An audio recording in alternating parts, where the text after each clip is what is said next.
Com exposição de galeria, anotações sobre a prática, a artista plástica carioca Ana Lineman apresenta a reunião de seus trabalhos feitos especialmente para a Galeria Periscópio, aqui em BH. A proposta é dar aos objetos novos significados.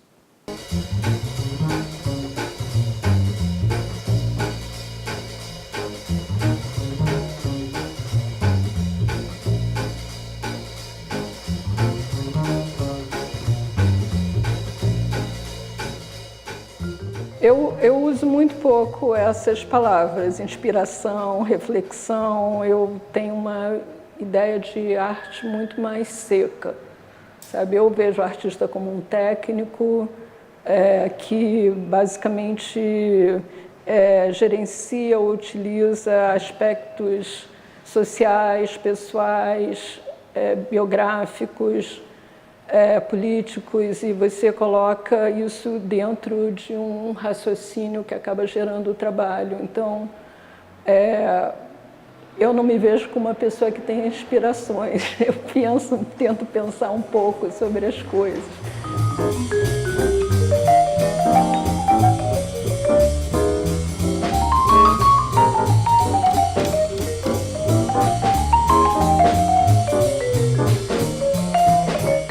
Eu comecei a desenvolver as pinturas alvo porque, além dos alvos serem muito presentes no universo da arte, é uma quantidade de artistas que já utilizaram alvos, como Jasper Johns, Duchamp, é um motivo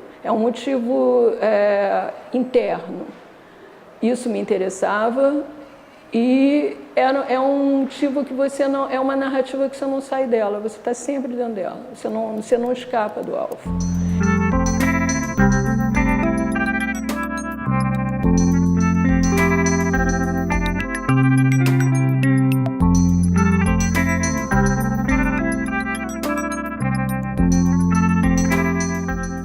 O que justifica esse projeto era uma vontade de pensar um pouco alguns formatos básicos do universo produtivo nas artes.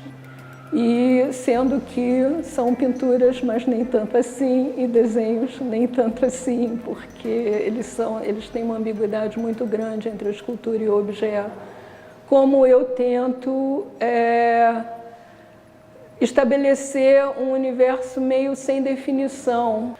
Então, os parafusos são parafusos que não funcionam como parafusos, as telas não funcionam exatamente como telas, os pregos não funcionam exatamente como pregos, a estante é uma estante que, ela se puxada, ela vira uma estrutura linear, ela vira uma linha. Eu gosto muito de lidar com esses lugares intermediários, mesmo porque eu acho que a gente vive esses lugares intermediários com muita frequência na nossa vida, e existe alguma condição social que leva a gente a tentar definir situações que são indefiníveis, e isso é um lugar da arte, né?